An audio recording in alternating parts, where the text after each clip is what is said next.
Ba gérer mbongo mabe, ba bimisi 200 et quelques millions de dollars na rubrique moko ya loyenge, to lo bate.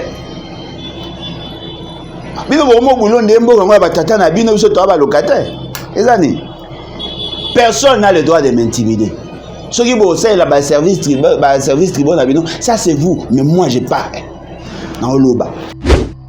Yango ba pekisa yo. Vous avez visé la justice.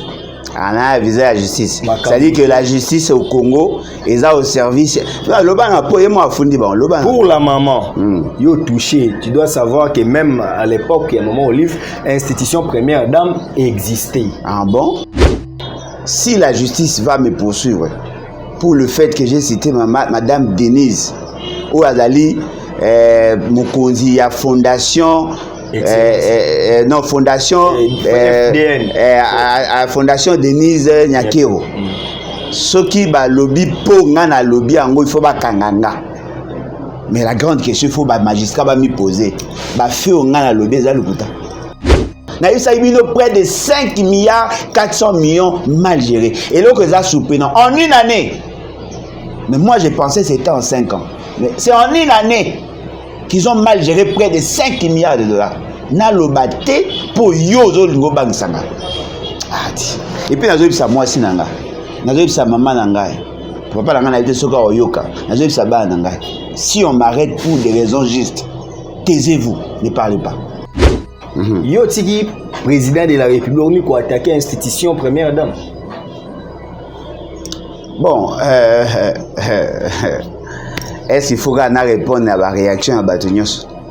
Tu peux avertir que vous avez visé la justice. Est-ce qu'il faut réagir à la chose d'humeur à Batunios? Mais j'apprends que l'institution première dame, ça existe. Ça, j'apprends. Maman Olive, moi c'est Joseph Kabila, elle a quitté la dotation. Mais parmi toutes ces femmes, personne n'a assumé de fonction d'État. Personne. Personne. Mais Félix, c'est qu'il a salé erreur, moko. Et j'adore rappeler Ango. Ceux qui bateau, ça c'est leur problème. Félix, c'est qu'il a créé le bureau du conjoint du chef de l'État ou du président de la République. A créé cette fonction-là. Ça n'a jamais existé. La loi sur la reddition de comptes, on a trouvé une ligne de crédit. Son association. Fondation na cadre excellence et consort. OK. Siko bazolo bananga na lobate pona banga noki ba okanganga. Mboge etambo ya mabe, toi on a problème à courant, toi on a problème à maille, toi on a problème à employabilité des gens, toi on a problème à rémunération, toi on a problème à insécurité, toi on a problème à mauvaise décision, toi on a problème à dépassement budgétaire, toi on a problème à malversation, toi on a problème à dotation, il y a ba mbongo ya l'état, na ba famille, na ba association ya basi, ya mibali, ya batu, to lo baté parce que nous sommes frustrés. Mais effectivement nous sommes frustrés. En tout cas, le pays va très très très mal. Ils ont langage na bino opposant nzala. Eh ouais, pour le peuple, il y a une opposition à la riche. Parce que le bateau va souffrir d'obésité, le bateau va l'air à ming. Mais biso na peu pétrolier à ming. Biso na peu pétrolier à ming. D'ailleurs, on peut les atte. Pouvoir d'achat peut pas combattre. C'est normal, tous à opposition. Mais vous pensez que l'opposition, naturellement, l'opposition est ça marquant. Lorsqu'on trouve que c'est qu'il y a, il y a malongate. Qui va s'opposer au paradis? Va s'opposer à ici quand on m'a ramené tambola malamute. Parce que beaucoup de ni muto aza frisa za opposant. Et puis tant bozo le ba marambi ya ba poste. Fait ce qui a gogo bisanga depuis à botama en dehors d'être président ça va dans l'état. Raisonnement les autres tenit hein. Quand le mensonge prend l'ascenseur, la vérité prend l'escalier. On a promis, on va donner les jeeps aux députés. Il y aura des jeeps.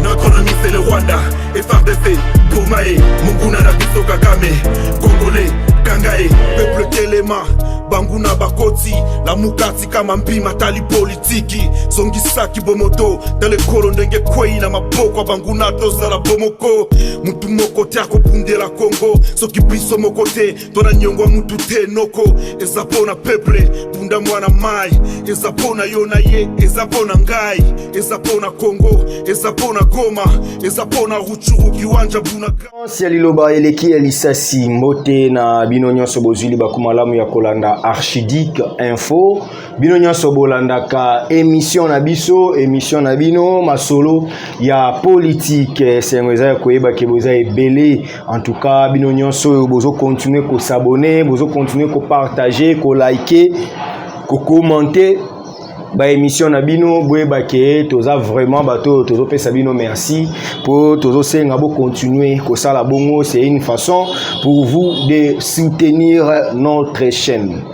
Et c'est moi qui yambela bino mwana mboka obolingaka mingi le président national du parti politique Levons-nous et Bâtissons les battes. Lui c'est Alain Bolodjoa Ibola, c'est avec lui que nous avons vraiment analysé de manière détaillée l'actualité de la République démocratique du Congo. Comme vous le savez, le président de la République démocratique du Congo a fait un séjour à Kisangani dans la province de la Chopo, place wapi to ko décortiquer ba discours pe ba action to mona otopé sa 63 véhicules na ba autorité provinciale to luka pe to yeba to landaki pe discours lo ko na to yambaki pe Alain Bolodjoa te to yeba mambango lelo M23 AFC attaque à la porte de Walikale bitumba eza intensifié nini ezo sala ke mambango ezala bongo. On reviendra sur le changement de la Constitution. Et comme penza normal, et comme penza. Campagne P, la sensibilisation déjà est bannie. Tozo yeba, eza réalité, eza mythe, eza ni. Alain Bolodjoa. Mbote na yo. Mbote ndeko yangai, mbote na balandi. En tout cas, merci beaucoup pour l'opportunité. Bonne santé. Oui, santé ça va, bien que le pays va très mal. En tout cas, le pays va très très mal. Et ça, langage n'a pas d'opposant, ça. Eh ouais. Pour le peuple, il y a une opposition à la riche. Parce que bateau va souffrir d'obésité, ça bateau va lire à ming. Mais biso na peu pétrolier à ming. Biso na peu pétrolier à ming. D'ailleurs, il bloque un peu au lisate. Pouvoir d'achat peut pas au combattre. C'est normal tous à peu tous à opposition parce que biso tu vivras grâce à cotisation. Moni eza biso eza ba pasteur to vivra grâce ya ba cotisation. Ceux qui ba membre ba opé sa cotisation té naturellement to zara yanda. Parce que ba membre na biso ba bola biso to za riche né. Mais bino ve opposant on ba bielo et ça c'est une opposition la frustration pour besoin ba poste té bo lukape misala bolingité boza tellement nzala boza frustré on est bokenda opposition. Non mais attendez. Mais vous pensez que l'opposition naturellement l'opposition est ça marquant. Lorsqu'on trouve que c'est qu'il y a, il y a Malongate qui va s'opposer au paradis. Va s'opposer à ici quand on m'a ramené tambola malamute. Parce que beaucoup de ni muto aza frisa za opposant. Et puis tant bozo le ba marambi ya ba poste. Fait ce qui a gogo bisanga depuis ya botama en dehors d'être président ça va na l'état. Raisonnement en les autres tenit hein. Mboge tambola mabe. Tu as un problème à courant, tu as un problème à maille, tu as un problème à employabilité des gens, tu as un problème à rémunération, tu as un problème à insécurité, tu as un problème à mauvaise décision, tu as un problème à dépassement budgétaire, tu as un problème à malversation, tu as un problème à dotation. Il y a des mbongo, il y a l'État, il y a des familles, il y a des associations, il y a Bassi, il y a Mibali, il y a Batou. Tout le batté parce que nous sommes frustrés. Mais effectivement, nous sommes frustrés.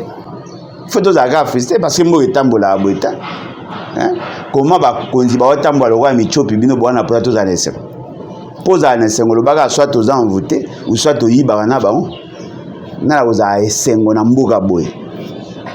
OK mais balangage no diro na moni maman mon boya munene makasi a rappeler OK awa yozo loba maman monanité on dirait habiter papa kufa abi papa monanité moi si na yo monanité bana ba monanité yo tiki président de la République ni ko attaquer institution première dame Bon, est-ce qu'il faut qu'on répondre à la réaction à Batunios? Tu pas avertir ok, aux gens viser la justice. Est-ce qu'il faut réagir à la saut d'humeur à Batunios? Pourquoi vous avez insisté sur Mounene? Oh, pour n'aller ah, vous avez insisté pour Ngaga Saint-Oba, maman Moya Maëlle, tout ça. Moi, je n'ai pas le temps de réagir dans ça. Mais j'apprends que l'institution première dame, ça existe. Ça, j'apprends. Mais l'eau est vrai. La réaction au ya Sali, probablement par rapport à ce que j'avais dit bon, lors d'une émission, c'est pas CPI. Dans ces pays. Dans ces pays. Dans ces pays. Il y a qu'un ici à ces pays. Dans ces pays. Parce que peut-être Nazolinga pas y a qu'à réagir par rapport à ce qu'elle a dit, mais peut-être y a qu'à aider Bango à comprendre. Ok. Mise au point. Nous avons connu Papa Lumumba. C'est le tout Papa Kasavubu, c'est le tout premier président du Congo. Olingo Linga était Azaki Mutaliboso. Sa femme bénéficiait de la dotation présidentielle. Bapé Saka, la famille du président, une dotation. Ezalaka. Yami Balé, Maman Cessé. Azalaki, ko bénéficiait de la dotation. Yami Satou, Maman Bobila Dao. Azalaki, dans le même régime. Yami Ney, Maman si faillit consort, pauvre Etienne Nani, Laurent Désiré Kabila, Azalaki polygame. Azalaki peut revivre dans la dotation, Bapé Saka Bango. Nasangisi bango yo to en bloc pour baleke be moi autant gagnon sauter. Aujourd'hui, Maman Olive, oh azali moi c'est Joseph Kabila, azaki pe na dotation. Mais parmi toutes ces femmes, personne n'a assumé de fonction d'État. Personne. Personne. Mais Félix c'est qu'il a salé erreur moko et j'adore rappeler Ango. Ceux qui bateau bakanga kanga ça c'est leur problème. Félix c'est qu'il a créé le bureau du conjoint du chef de l'État ou du président de la République a créé cette fonction-là. Ça n'a jamais existé. Nakatiwana, en sus, il y a dotation, sa famille, il y a président de la République, que moi je combats par ailleurs. Je trouve ça injuste. Il y a maison civile. Qui a servir Mboka comme fonctionnaire de l'État, azalate, agent public de l'État, azalate, na ba stress ou ba na ba lienini, ba na ba sali wete, donc ba pesa ba moyen wana pour ba fonctionnaire wana ba travailler bien. Il y a un zolobati. Moi je suis contre. Je ne dis pas que c'est illégal, mais je suis contre. Ba pesa kaye une dotation pour travailler bien. Quand il y a un travail. Si on a salaire na ya ko liate. Na bambongo ya zoaka ba prime na ya ko liate. Il faut ensuite il y a prime na salaire baba ki salaire mbongo mususu. Bien de beaucoup comme ça on mitou makasi. Il y a encore la fonction au sein de la présidence. La fonction, il y a bureau du conjoint, il y a chef de l'État. Ces bureaux-là fait partie, il y a un organe où ils ont constitué la présidence de la République. Elle a une dotation. En tant que bureau, elle a une dotation. C'est-à-dire que la dame a une dotation en tant que femme, a une dotation en tant qu'agent de bureau. Pour aller chef du bureau du conjoint. Il y a même taza, dans un cabinet naïe. C'est que moi je reproche dans la loi sur la reddition de comptes. On a trouvé une ligne de crédit. Oyo ba pesi son association, fondation, na cadre excellence et consort. Ok. Siko bazo lo bananga na lo bate po na banga noki ba okanganga. Boye bisana nga siko soki maman na zaki moi mobile. Nanga na gérer ndeni. Pour le sauver daga pour lui ya maman et tout ça. Bon mais na ko imaginer. Lo bana ngo sataka na basi ba kondite bitumbano ezalaka. Wana na s'attaquer na basi ba kondite na s'attaquer na pratique ya gestion en bon finance. Okay. C'est différent. Na kota maman Denise mais soki asimi mbongo Congo na loba yango na okota. Ok. Na loba yango mpe nazo continuer. Pourquoi maman Olive totangaka ye mingi te, be batangaka ye mingi te. Be batayi de pèse batangaka ya leur manière. Parce qu'elle n'a pas de manière formelle, elle n'avait pas une fonction en tant que telle. mais Madame Denise a dans la fonction. Et on se retrouve dans la loi sur la réduction des comptes, où il y a difficulté à retracer près de 50% à budget. Où on va exécuter les dépenses et salami dans le non-respect à normes. Il y a eu des dettes non certifiées qui ont été payées. Il y a eu des dépenses qui ont été effectuées sans respecter la chaîne des dépenses. Il y a eu des marchés sans marché où il s'est passé de gré à gré. Et l'Assemblée nationale a eu à statuer sur cette question. Et on trouve une ligne de crédit où Bapesi, moi si, il y a Félix Tshisekedi en tant que fondation. Si vous mbongo wana Bapesi pona nini kaka ye. C'est ça la question. Mais tant que autant à ce qu'on a article 164 de la Constitution. Parmi les faits pour lesquels un président peut être poursuivi, il y a notamment le délit d'initié. Délit d'initié. Ça veut dire quoi? Ça veut dire yo dans la fonction, aux en information moko, au salaire à ce que cette information est servie na yo, na intérêt na yo, ton intérêt à mouto aza oyo yebi. L'État veut donner, veut faire un don, ou bien il y a sa subvention, na fondation où bazo soutenir l'éducation, et on fait passer la femme, et on fait sortir l'argent en termes de millions. Et moi je demande à ce que cet argent, bah ça la biso rapport, bah biso comment est-elle arrivée à avoir cet argent et comment cet argent a-t-il été utilisé? Quels sont les critériums pour que les enfants au bazar qui retenus, bazar retenu, et quelles sont les raisons au bamsou bazar qui retenu, parce que c'est l'argent de la République. Vous me dites attention au Kanga. Apparemment mais c'est dans ces pays. Non, apparemment c'est dans ces pays. Nalobi dans ces pays, pas dans ces pays. Ces pays t'es dans ces pays, na pays yo. En République. Pour batailler les pays dans la première interprétation. Et là, comme on groupe vulnérable et tout ça, bah on va se mamando. T'es dans ces pays, namboka oyo. Groupe vulnérable on a aussi marron la constitution. T'es un gars aussi marron t'es sélectif. C'est sélectif. Et yango ba pekisa yo. Vous avez la visée à la justice. On a la visée à la justice. C'est-à-dire que la justice au Congo est au service. Pour la maman, yo touché, tu dois savoir que même à l'époque, il y a un moment au livre, l'institution première dame existait. Ah bon? Et au point, il faut réagir à Maloba. Yo mona bataille de pour na bonne. Heureusement, il y a insisté. Heureusement, il y a insisté sur la taille. Mais tu as na lobate. Heureusement, il y a insisté sur la taille. Bon qualité cerveau. Bon, on a évalué qualité cerveau. Ah bon, voilà. Et bah que maman na maël, yozo ba maman na munene. Si on nga na ya ko réagir na taille ben nani. Et l'autre est vrai. Tout ça sérieux.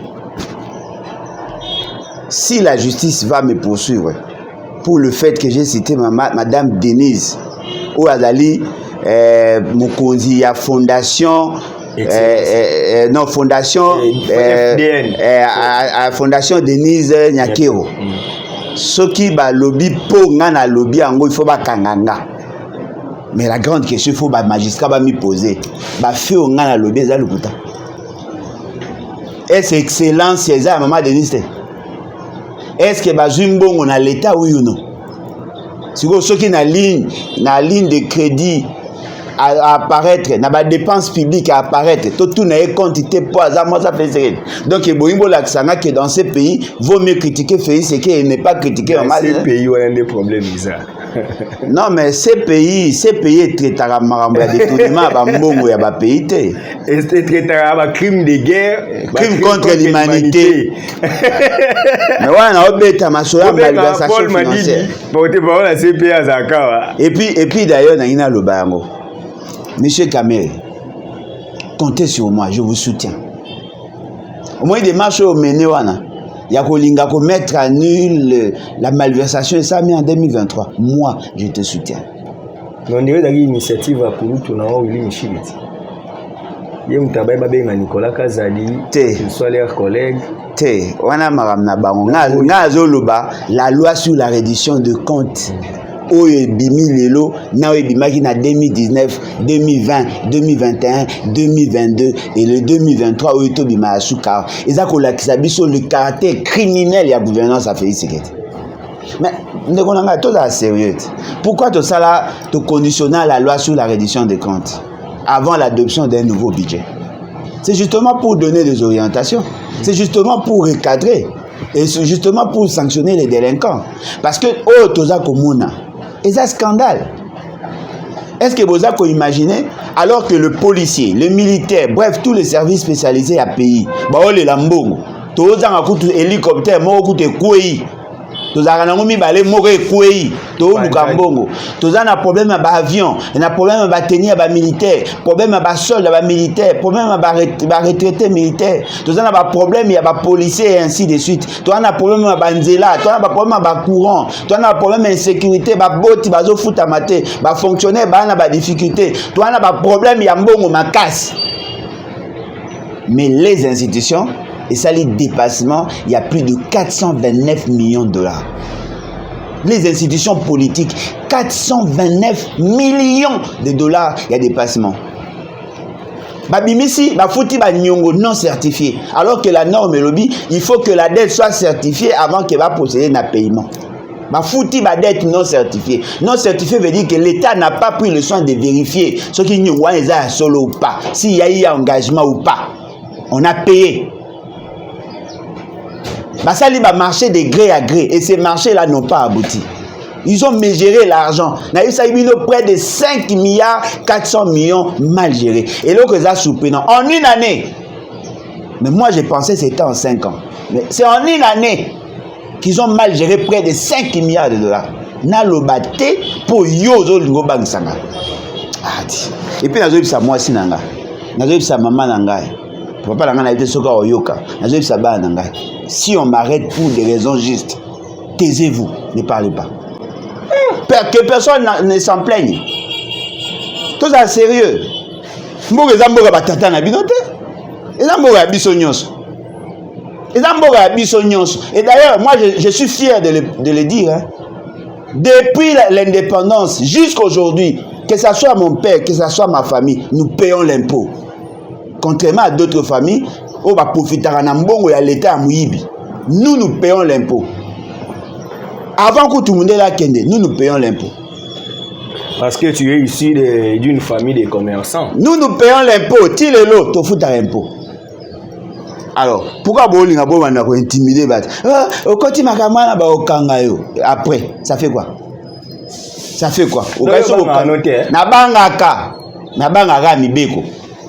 Nabanga ba iso du mur abatute. Masoni bo beta. Ba gérer mbongo mabe, ba bimisi 200 et quelques millions de dollars na rubrique mo ya lo yenge, to lo bate. Bino bo mo boulon de mbongo ba tata na bino biso to ba locataire. Ezani. Personne n'a le droit de m'intimider. Ceux qui bossent là ba service tribunal na bino, ça c'est vous, mais moi j'ai pas. Alain Bouloudjo, on est aussi à l'émission Boye et il y a eu une plénière dans l'Assemblée nationale où le Premier ministre et son gouvernement, j'ai dit Tsumi, nous avons besoin de présenter la loi des finances. Ça sert à quoi? Ça sert à quoi? Mais au non, mais ça sert à rien. Ça sert à rien. Tout ça sérieux. C'est une loi, non? Ouais. Ou bien une loi des finances. L'essentiel, il y a composante dans les années. C'est le budget, non? Ouais. Si le budget, ce sont des prévisions. Ouais. Par exemple, 17 milliards, 700 millions. Voici les dépenses qu'on va effectuer. Les gens vont faire semblant d'en parler. Lobby, oui, nous acceptons. Et puis, si il y a forme et la loi, la présidence va promulguer. Mais dans l'exécution, on fait autre chose. Ça ne sert à rien. Et comme quoi, routine? Je te parle ici du budget il y a 2023. Parce que le principe est d'Ali Boye. Ce qui va salir le budget, net ça budget 2025. Avant de défendre le budget 2025, il faut d'abord défendre la loi sur la réduction des comptes à 2023. Voilà. Yango ezako ça la local rapport sur le comportement des institutions par rapport à budget il y a 2023. Parce qu'en 2024 on va ça la loi sur la réduction des comptes parce que le budget est encore en cours. Et aussi là les 31 décembre à minuit. Ouais. Alors, il faut pas adopter budget il y a 2025 l'élo.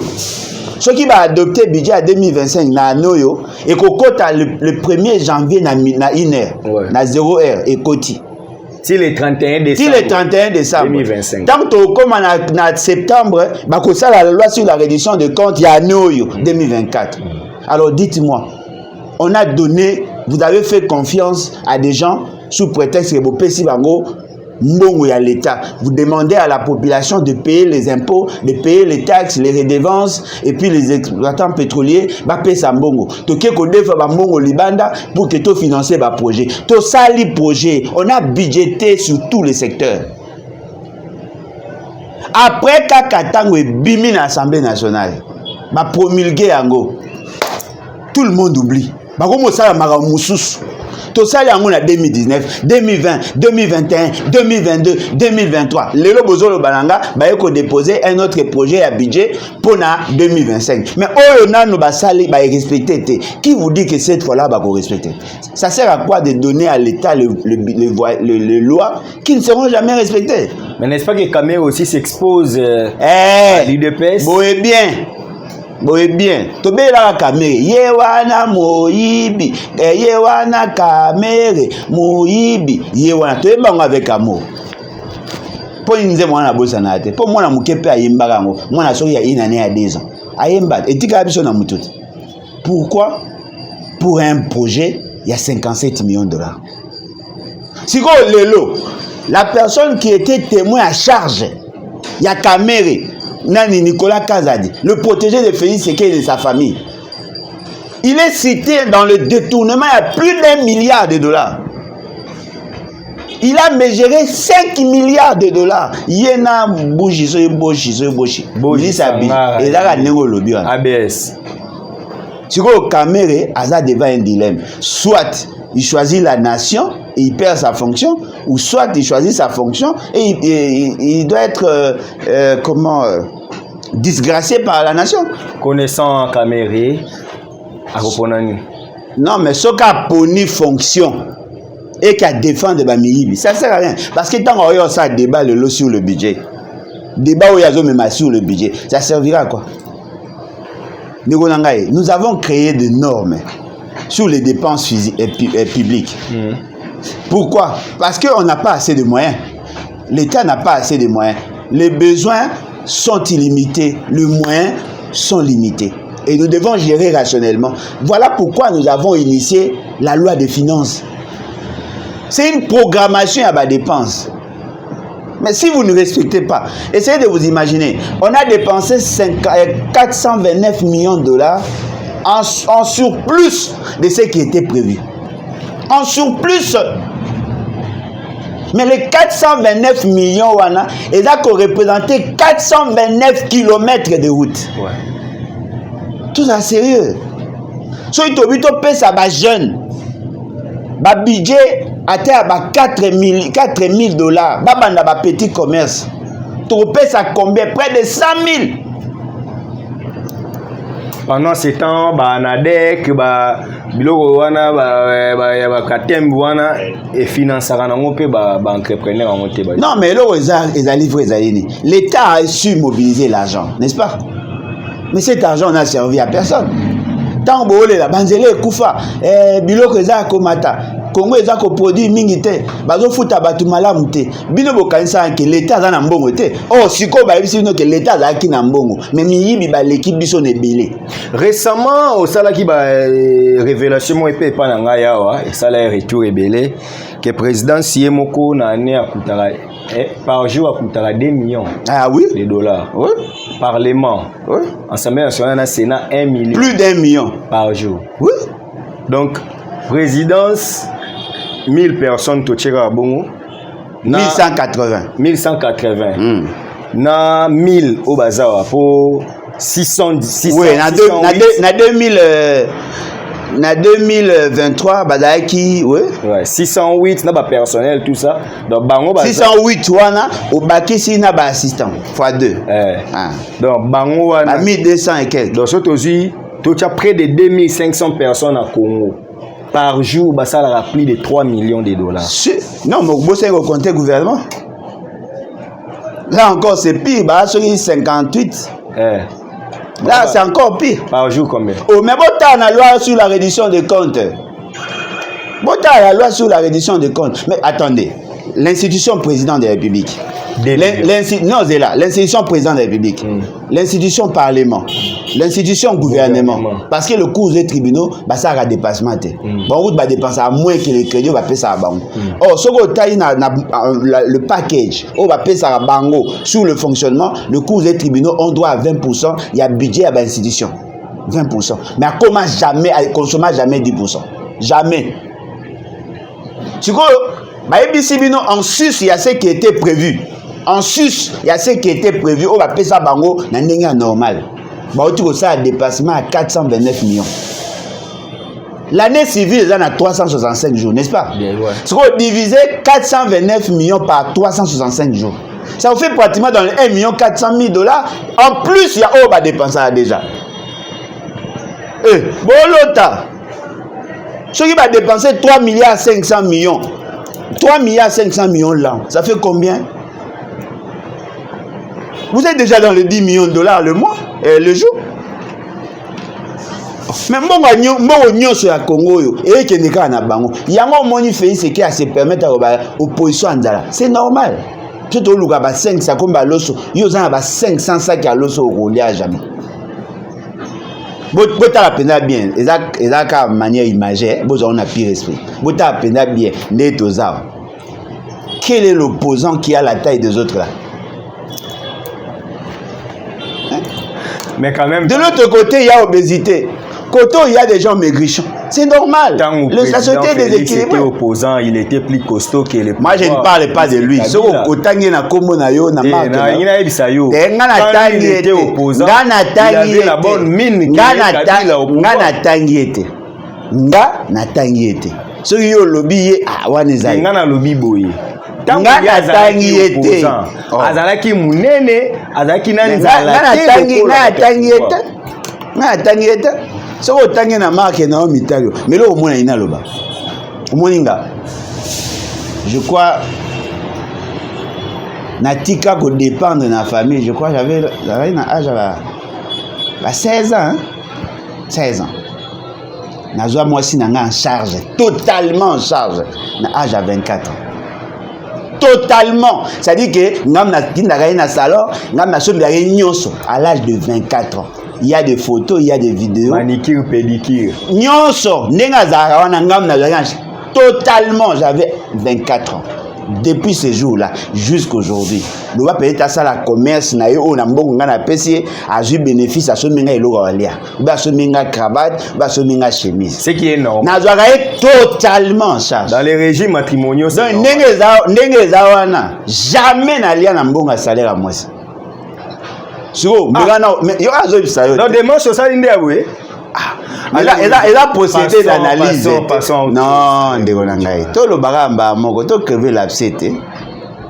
Si vous imaginez un jeune homme, ben monsieur, ou par exemple à vivre grâce à salaire à moi si naé, ou bien à vivre grâce à famille à moi si naé, à est-ce qu'on a bête dans les solo. Na lekio na mbongo, na danger au les gars. Mais yo za danger moi oza mobala ndamu, nga na mobala mobimba. Nazwaka mwasi nanga en charge na sombela kaye même na futela kaye même couleur ina ya vernis ngam na sala président Félix mais yo zo lié makamnanga na Félix Poani véhicule na gouvernorat ya Chopo pour permettre bango basa musala bien 63 véhicules na gouvernement provincial ya Chopo ouais pour permettre bango basa musala pour mes atena bijeni azumbo ngo na rubrique ni parce que non tika sinalo bate passerelle de collaboration aux ezali entre dotation à bamituka na province na gouvernement provincial na gouvernement na président de la République eza na article nini siko pona nini na pesika bata chopo pona nini na pesi bata kwangu te ya maindo mete po aza président d'après no lobit a président 26 provinces la particularité à kopesa ka bata chopo eza nini Apprécie progressivement. Non, mais pourquoi avoir commencé là-bas? Pourquoi il n'a pas donné à Kinshasa Kassi? Pourquoi il a commencé là-bas? Comment la passation a marché Salami? Quelles sont les entreprises qui avaient soumissionné? Quel est l'esprit à concurrence pour que Bondi m'a pris wana? Mbon wane go futa mandeni na rubrique nini ya budget? Au moins il bloque wana, c'est pour poser la question ante. Baton ba obeta bino ba frappe. Yo wana biso na betolo. Félix Tshisekedi devient président de la République, fort malheureusement, en violation à la loi morale et à la loi légale. Il devient président, Bazako organisé, Bamakambo a moni dossier avec l'Ouganda, la CIJ. Batindela par exemple saki bango dozado ba négocier le gouvernement congolais le gouvernement ougandais pour que ba fixer montant au ebonga ki ba pesa par rapport à base ya 11 milliards ba yokana soki ba sisi ba ya na on a cours acté pour que ba procéder na paiement.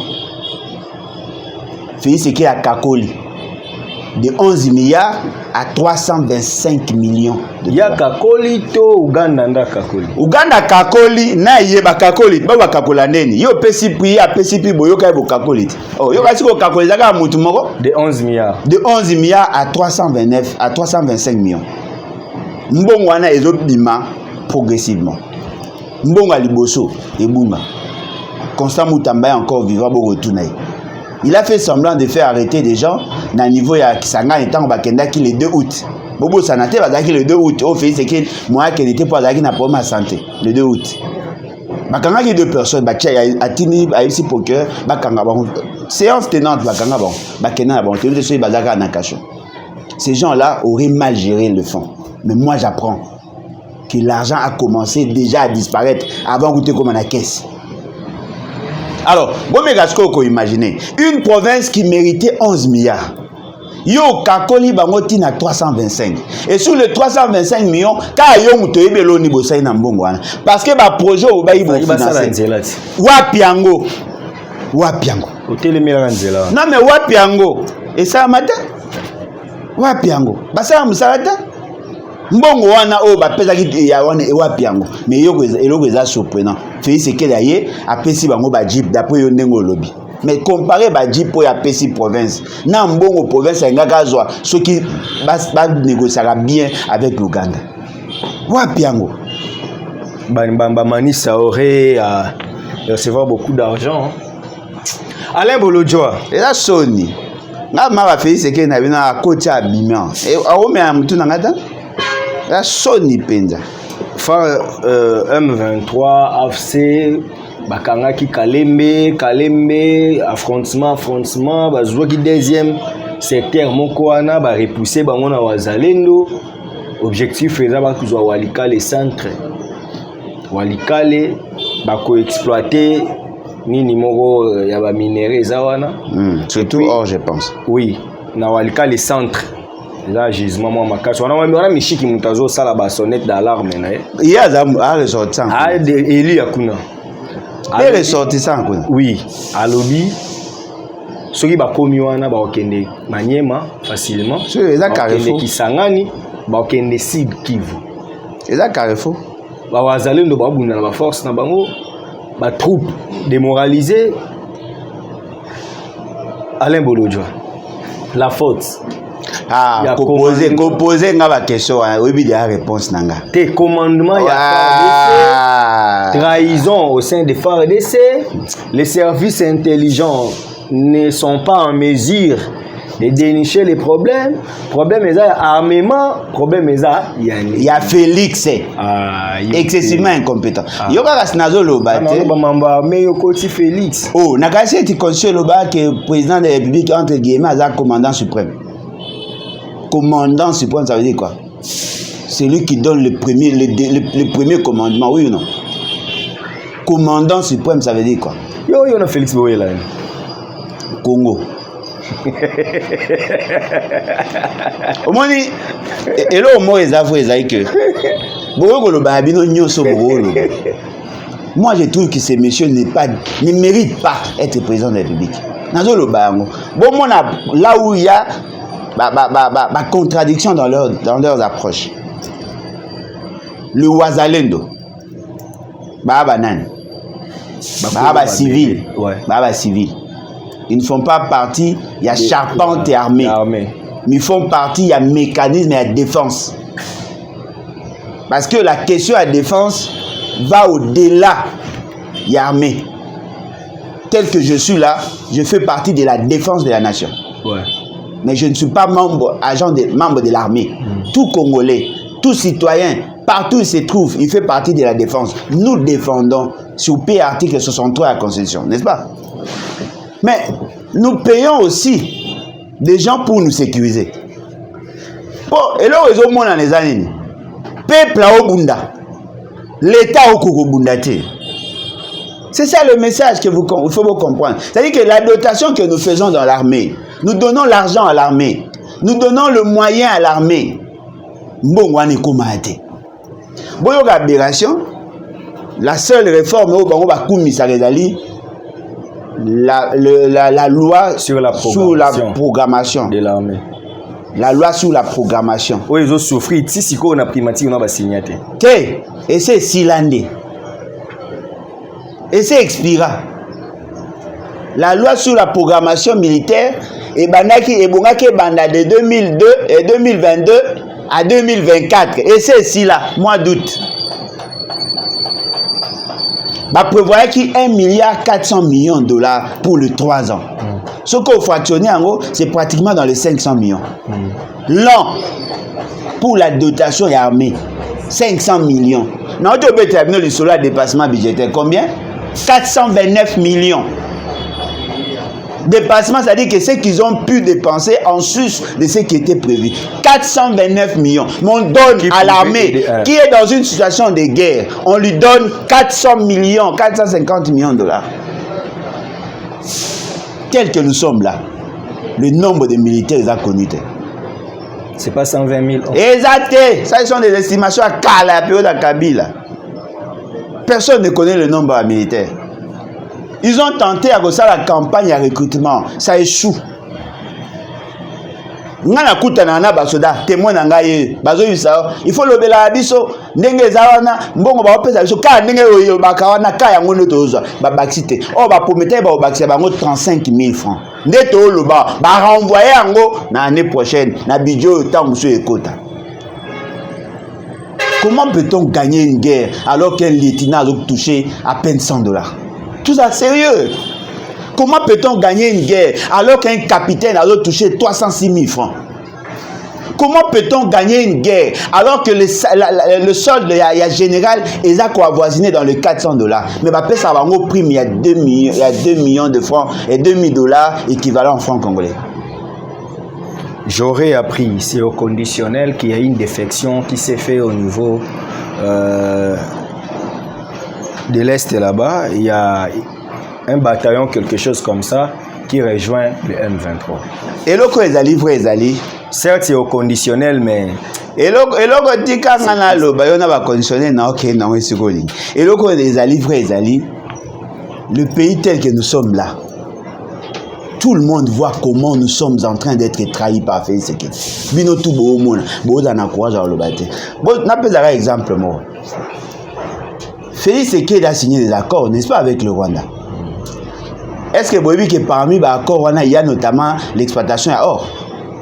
Qui nous dit que l'avancée à M23 est programmée? Pourquoi Bazan a facilité à Otambol?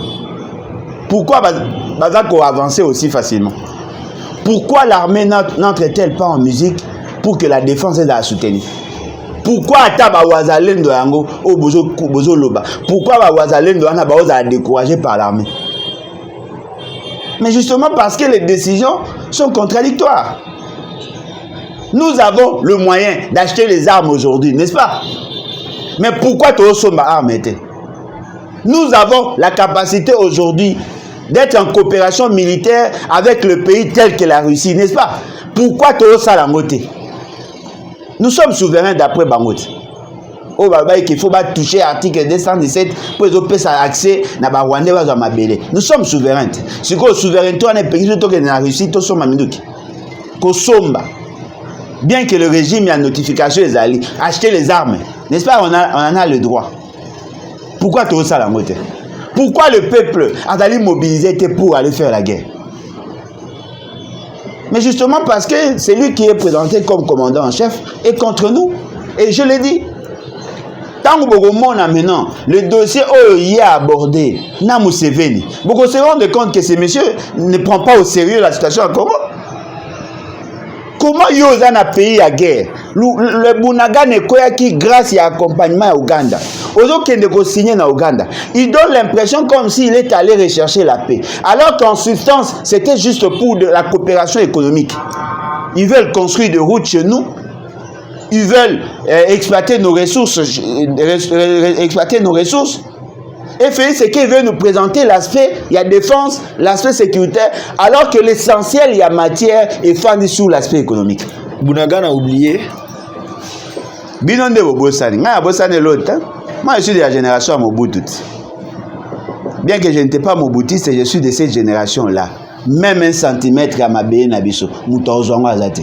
Soyi bazongo le lot to récupérer. C'est clair. Maman Denise Kout à Loba. Yékout à Loba. Bonga. Botika ba blague. Likola mo zeke ba mboka ngo lokwa ba famille na bino ba désordre, ba si bazole sa ba mibali, ba tout ça. Bon même yango tina Mbappé. Et là instance là. Likola makambo il faut changer constitution. Oh, nga lobi que il y a un président incompétent, yo bi na va changer constitution. Rapport ni entre président incompétent na constitution. J'ai reçu quelqu'un qui a rapport ni nano comme même dans discours na ote nga lobi qu'il y a un président incompétent, il faut changer la constitution. Ndenge dans son avis qu'il y a un coach incompétent, on change l'équipe. Non, faut conséquence ces alliés, conclusion logique les alliés. Comme il y a un président incompétent, il faut qu'on les change. Alain Boulodjoa, IDPS nous rappelle qu'elle n'a jamais soutenu la tenue de cette constitution. C'est faux. C'est une constitution. Je me permets de le dire. Ils n'ont jamais soutenu. En 2005, ça marche à tout s'arrête. Contre cette constitution. Ça marche à tout s'arrête par rapport à la prorogation, il y a transition. Mais tout ça, la campagne contre la constitution, tout le bagarre non à cette constitution. De vente, il y a RDC. Wana baonde bakosaka batuna bango. Mais yo posaka na marche. Biso to boyaka nga marche na bango ta. Mais tant que le baquet, les actes de vente RDC, non, mais acte de vente RDC il fallait vulgariser. Il fallait vulgariser la constitution. Et bon, qu'on traduit, on a plusieurs langues pour que la population aille le logo yali. Maman, pour la vie, fanatique, parce que on a eu piégé, on a eu un sacré. Mita, attends, on a eu un sacré. Mita, le bon, on a pour. Ah, on a fini, on a les caramels. Collecalisé par l'été. Vous savez, oui bien. Alapa. Bon, on va bouler nanga mo. Vous savez, vous continuez car. On va venir me bénir. Yo batinda ga yo. Batinda ga. Biso to sengaki constitution ya bolika. Quel débat. Mais bon tika ga va changer. Non, tu as singa lo bat. Loba. Ba ba ka sa tinga raisonnable ko bataille de pesa. Biso to loba constitution est acte à monene et sengeli avant que le peuple s'engage, il faut pas vulgariser en gros. Nous avons demandé à ce que ba moyen ba traduire en à toutes les langues au ba yoka pour que ba comprendre en quoi baza s'engager. Et je crois que c'était ça la démarche. Muto a télémélara dossier na compte ya parti na zaki ya Fonus et zaki nani les gars olenga ko nani Emery Okunji. C'est lui qui était le président de la commission. Azali président de la commission. C'était ça notre démarche. Pour na bango balobi que qui vente ya mboka, on a bango, mais vente ya mboka à qui? Mboka ngo ba tekela nani? Parce que Etienne Tshisekedi était allié au Rwanda. te babé ezaki bongo te. Etienne Tshisekedi était allé au Rwanda. Naka parce que ezaka masolo mususu. Oh, masolo mususu ndeni ASD ezaki. C'était une alliance, non? ASD. Alliance pour la sauvegarde du dialogue. N'est-ce pas? Bazaki na Rwanda. Bazaki groupe, bazaki pe na branche armée, non? Alors, c'est-à-dire que lui, il était pour. Mais non, mais l'opposition non armée, ce n'est pas Bemba qui avait souhaité la présence de l'IDPS à Sun City, voyant qu'il y avait des approches entre RCD et le pouvoir de Kinshasa. Tshisekedi était venu comme non civil. Non. IDPS était allié à RCD. Depuis 1998. Bemba a sali mouvement naïkan. Vers les années 1998, ouais. Le RCD était déjà la création de RCD. Il a qui béni par l'UDPS. Il a qui béni par l'UDPS.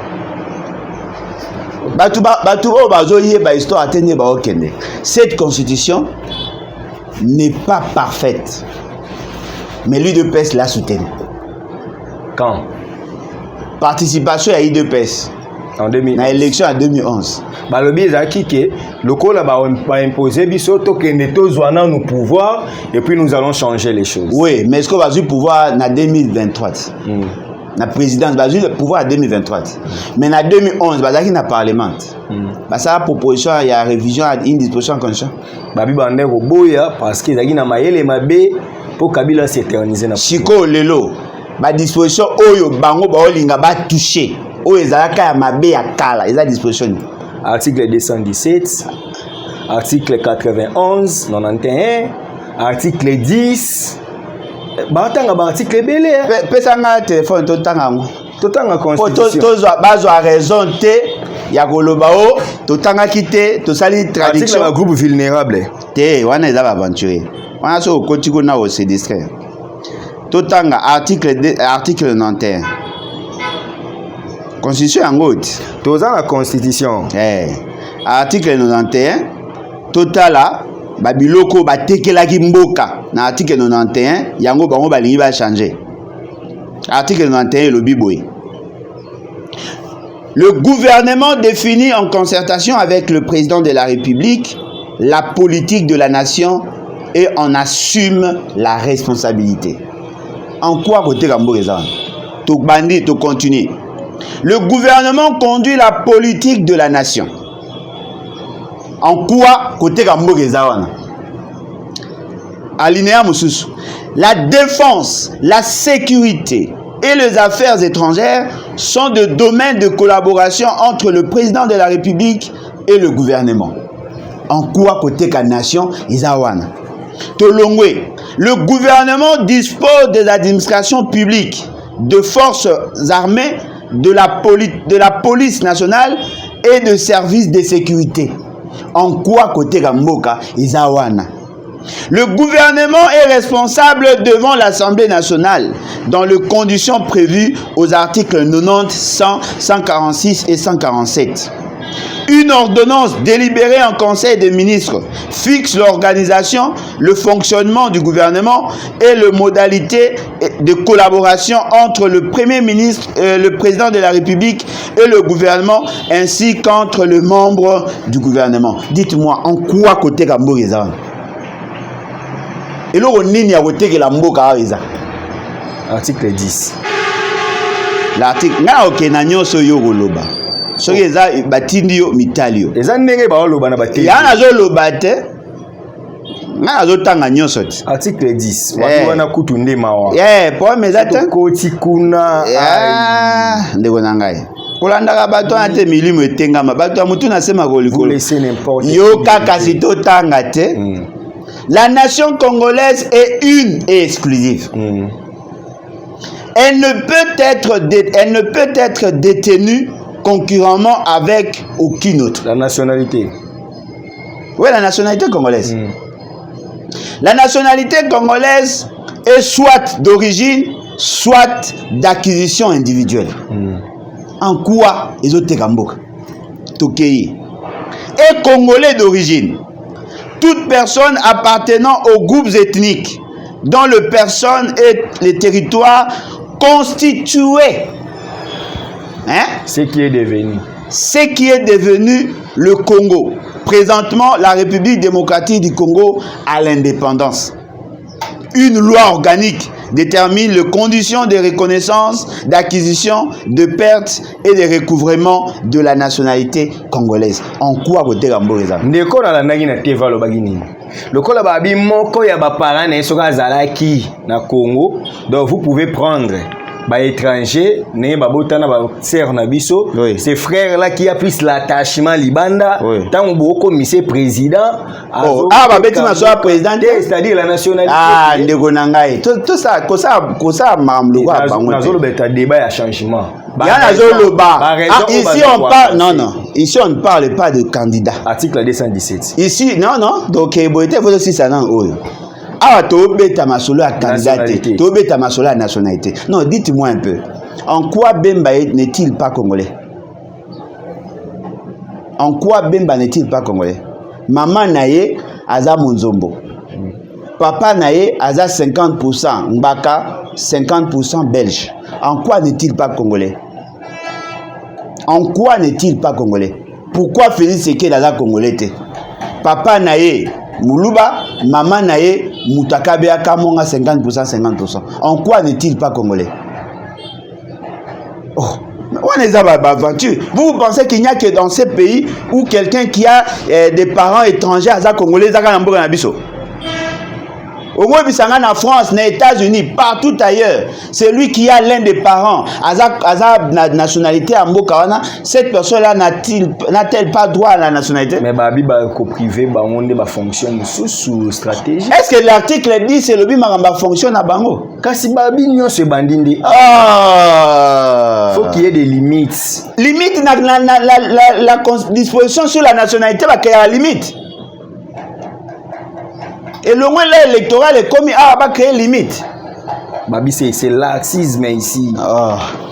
Vous laissez n'importe qui être congolais, avoir des... n'importe qui c'est Félix Seked. Oh, Moutazo le bana maëlete. Moutazo le bana maëlete. N'importe qui c'est Félix Seked, n'importe qui.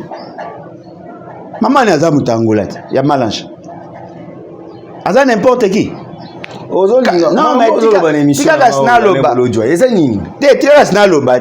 maman Marthe azali mutu ya malangi, papa na mutu ya malangi, maman na ye azali mutetela, mutakatanga, muluba na éviter comment mélanger salema azali na trois bikolo na biso. Maman Marthe a n'importe qui pour papa na za angolais.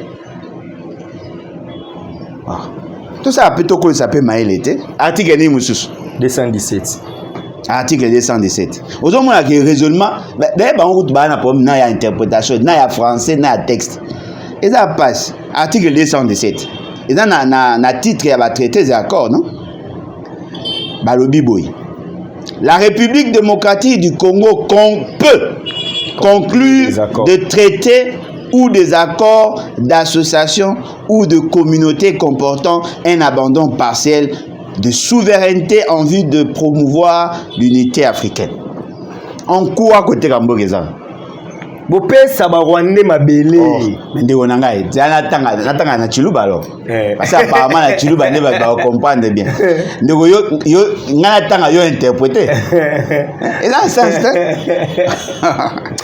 yoga balobi boy. Constitution est comme la 18 ans, les colis et s'adapter et constitution comme la 18 ans, comme l'âge à maturation. Donc c'est-à-dire et komeli. Procès Bob Kabamba avant qu'il ne. Mais tu as dit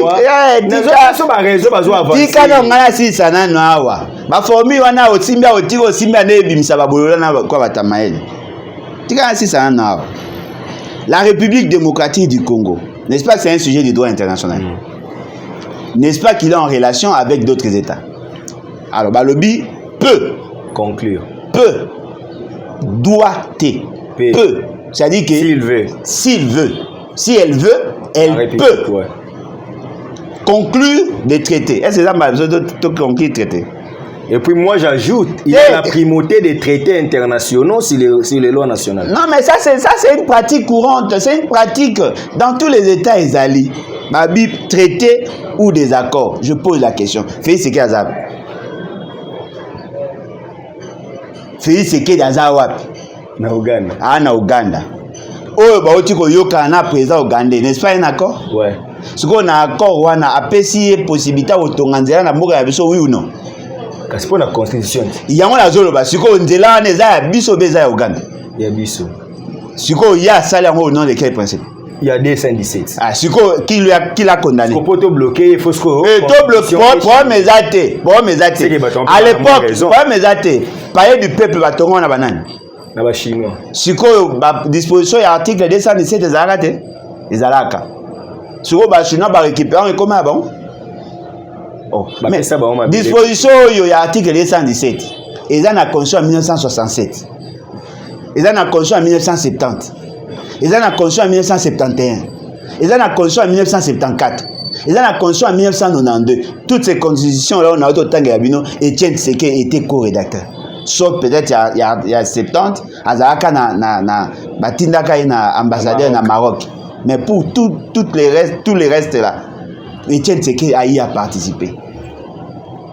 Soko tali na weko cité bino plus de 10 pays na Afrique au baza na même disposition ndenge ka ba formuler ndenge zakuna.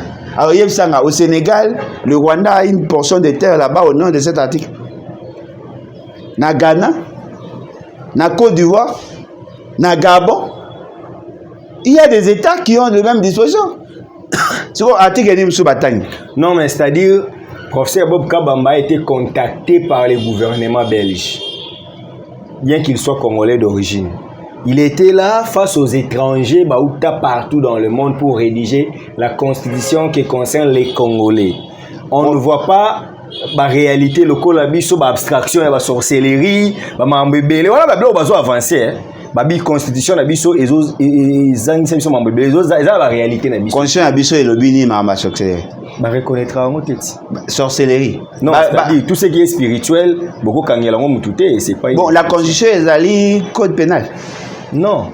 C'est quoi la constitution doit parler sur la sorcellerie ici. Dans quel pays va bêta sur la sorcellerie dans la constitution?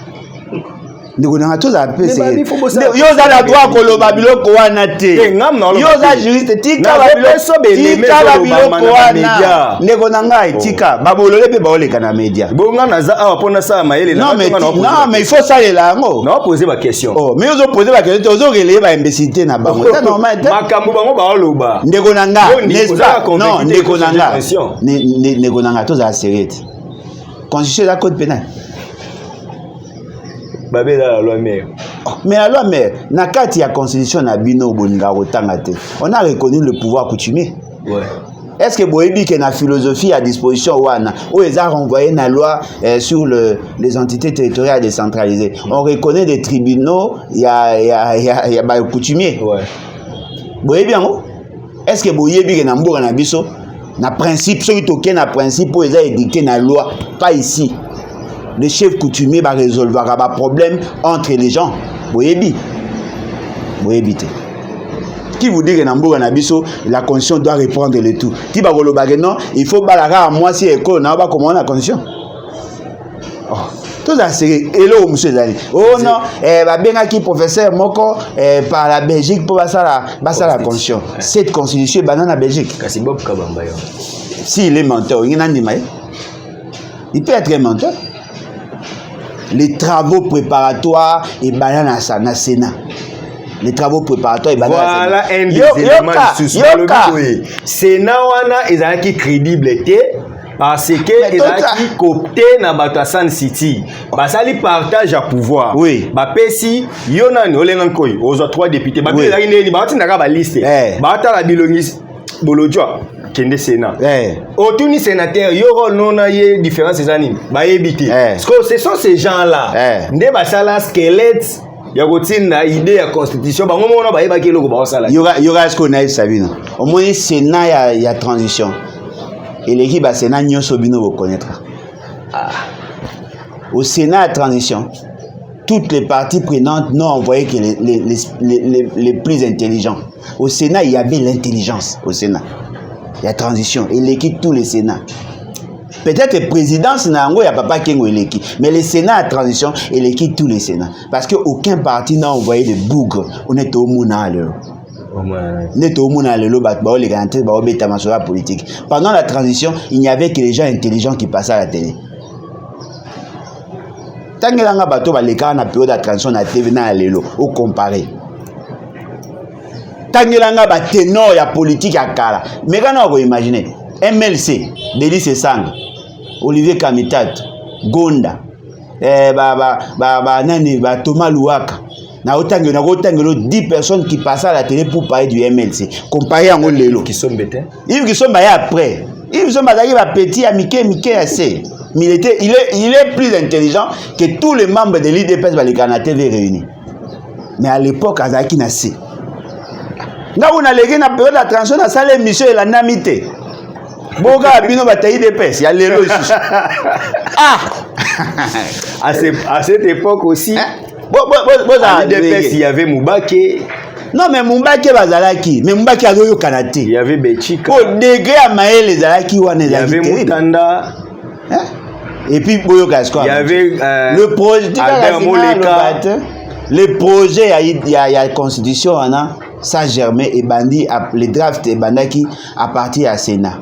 Le Sénat a consulté des experts. Ils sont nationaux, ils sont étrangers. Et chacun selon une matière précise. Bazu va travailler dans Kisangani. Ils ont travaillé. Si Ango Baye Nango, et ça les débats à niveau du gouvernement. Le gouvernement aussi a consulté ces gens. Après, c'est comme ça que les choses ont évolué. Mais cette constitution, ils allaient œuvre à Congolais. Peut-être n'a pas surprendre Bino. Ça la plagia. Il y a plusieurs constitutions. Une constitution à Valéry Giscard d'Estaing. Lukuta, nazo bisayo, papa. Nazo bisayo. Vous avez copié une ancienne constitution française. Nazo bisayo te, papa. Nazo. So imuta na poso sa tembe. Benga muto les plus intelligents à IDPS, benga etofa na ina la que l'essentiel est ba matière ezao. Eza na ba constitution kala. Voilà un élément. Makuti na loi bakajika na constitution oyo. C'est quoi loi bakajika ya na nini? Na 1966. Ouais. Siko avant loi bakajika na loi fondamentale loi bakajika ezalite. Na constitution la loi bu ezalite. Siko à cette époque là qui était le propriétaire des terres? Les Congo. Alors est-ce que Komango na le texte on a que les choses appartiennent aux Zaïre pour au Congo pour que les Ayabiso? Non. Siko en quoi loi bakajika est danger? En quoi est danger? Les gens pensent que la loi bakajika est danger. Pour binone bokanza entre la souveraineté et la propriété, tu peux être propriétaire et ne pas être décideur. Et là, on décider. Mais la souveraineté veut dire le pouvoir de décider en dernier ressort. C'est pas ça le débat. Boy bisabiso esika article oyo et kimboka. Botang ezawapi. Ezate. D'ailleurs, au bout changement constitution. Babi balinga ba changer nombre de mandats. C'est que il partira. Oh. Mais mais pourquoi bazanga maïle ba orienter débat sur la constitution. Et puis na moni liste mo ya tambola comme na kati na WhatsApp. Ouais, ça va bleu na ba ça bureau. Ba faux diplôme na bureautique. Mutu ba bana ba faux diplôme na bureautique. Na liste on a na moni ba professeur na Conseil national de la sécurité.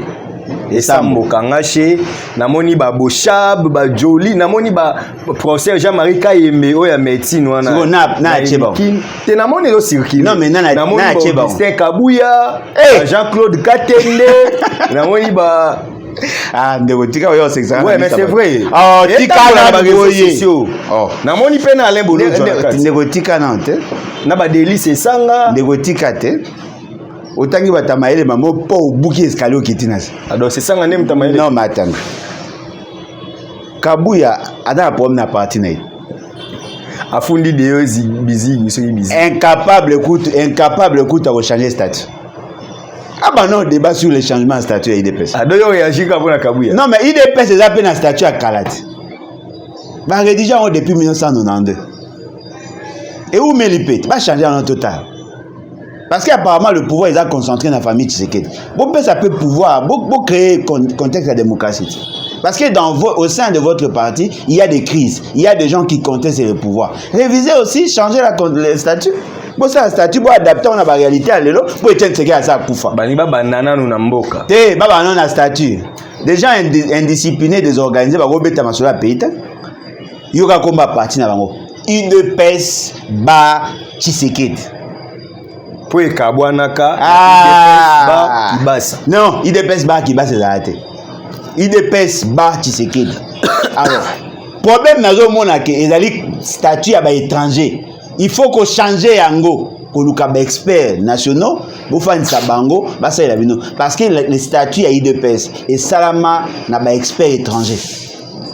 Etienne Tshisekedi a consulté les experts étrangers pour basalela les statuts. Alors, le col les acquis statut à ba étrangers, cette fois-ci vous ça statut à ba nationaux et à l'adapter dans la réalité na biso actuelle. Pardon? Docteur Etienne. Il y a médecin ou bien il y a docteur à thèse. Non. Ah, so Etienne Tshisekedi a docteur en thèse, ba tout en ba thèse na it. Yekutu makamne uta famille ba ebina nomba bana na kula biamba ta. Bongo so ale na thèse yeba na te. Docteur en thèse on ose causa. To komi na suka ya émission na biso. Mweke ata disposition moi conscient malongi ezate. Franck Diongo à Kigali. Ouais, il est sur le pas Etienne Tshisekedi. Dans le cadre de ASD, Alliance pour la sauvegarde du dialogue. C'est un Tshisekidiste. Il est sur le pas. Un Lumumbiste ou un Tshisekidiste? Un Lumumbiste ne veut pas coexister avec un Tshisekidiste. MLP. Ouais, il a combattu dans la vie. Un Lumumbiste. Un Lumumbiste ne peut pas cohabiter ou cohabiter avec l'UDPS. Parce qu'il va penda aux antipodes. Les gens qui ont appelé Lumumba crapaud. C'est un Tshisekidiste. Quel est le sort réservé à Franck Diongo? Le même sort réservé à Etienne Tshisekedi. Mais il est déjà décédé. Ouais, on peut le juger même à titre possible. Et Franck Diongo doit être jugé. Oh. Mais si on est traître comme Félix Tshisekedi et les autres, ils doivent être jugés.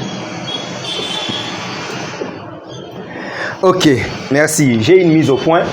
En fait, Starly Zonga bien. Bande Koba Bolingo.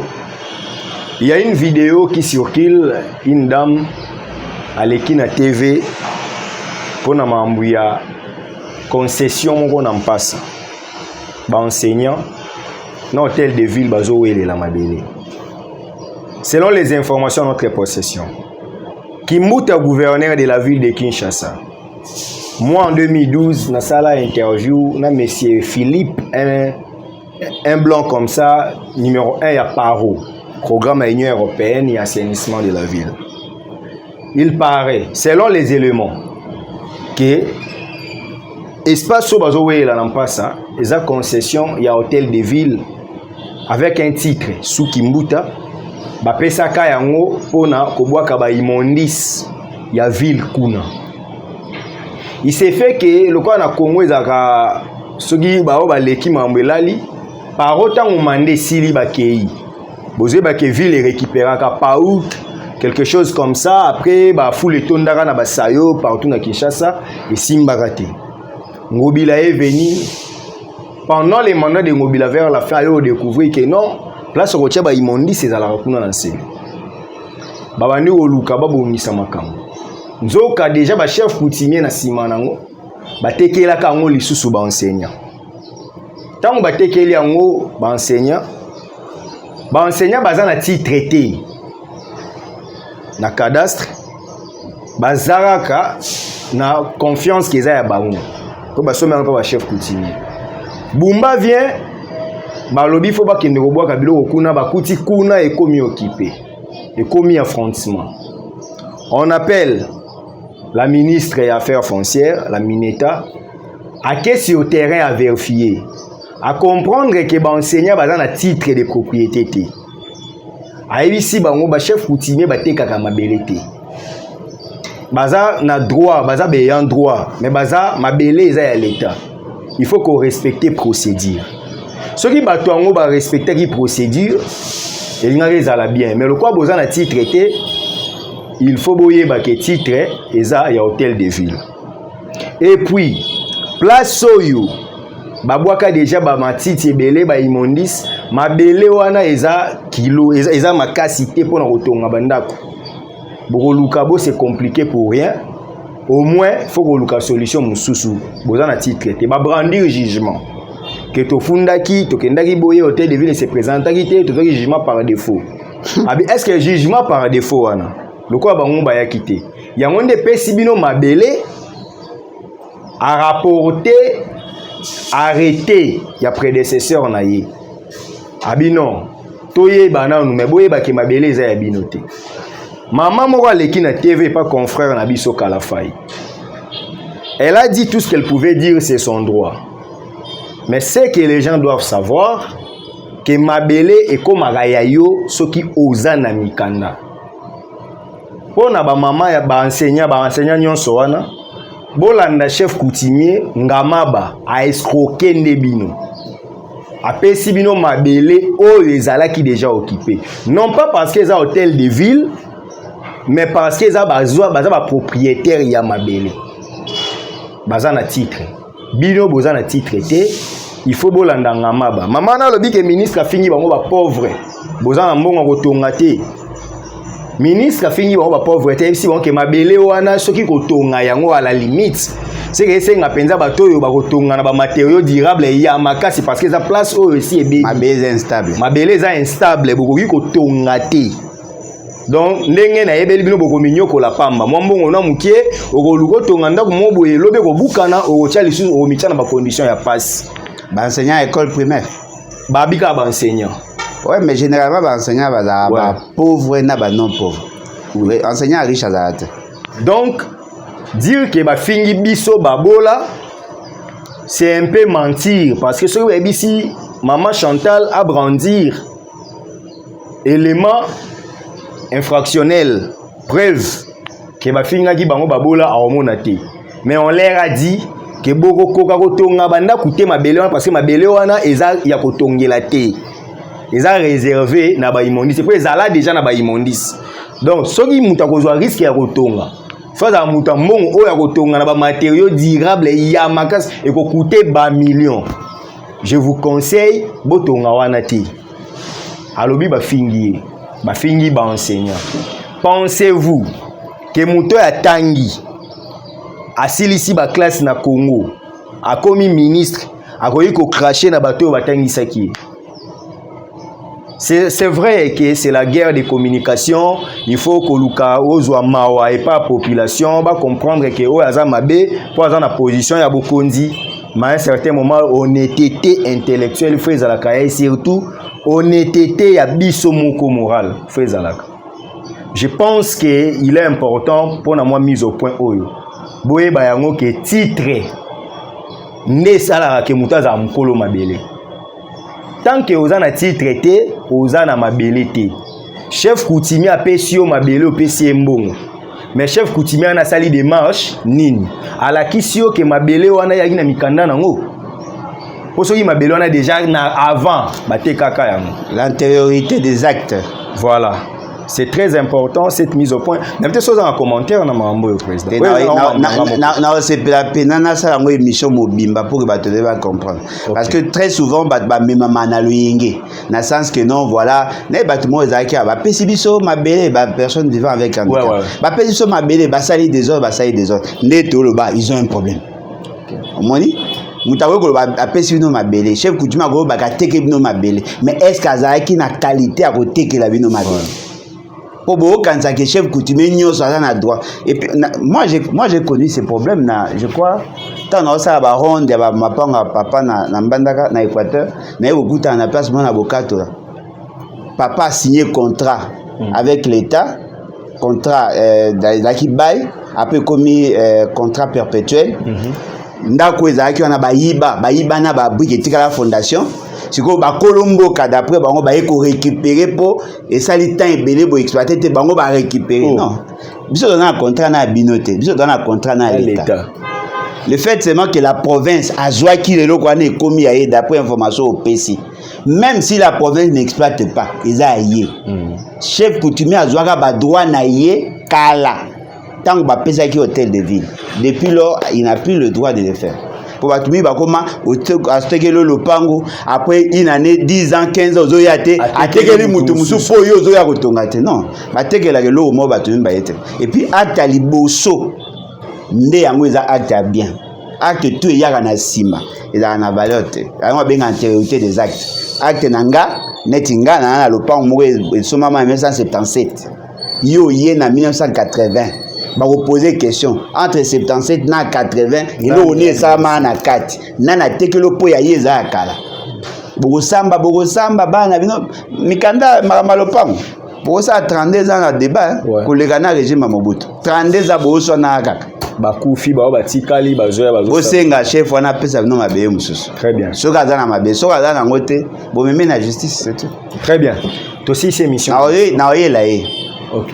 Oui, les gars m'ont occupé, bien malembe. Et puis, moi, un bouddhiste, défenseur à enseignant. Oui, là. Très bien.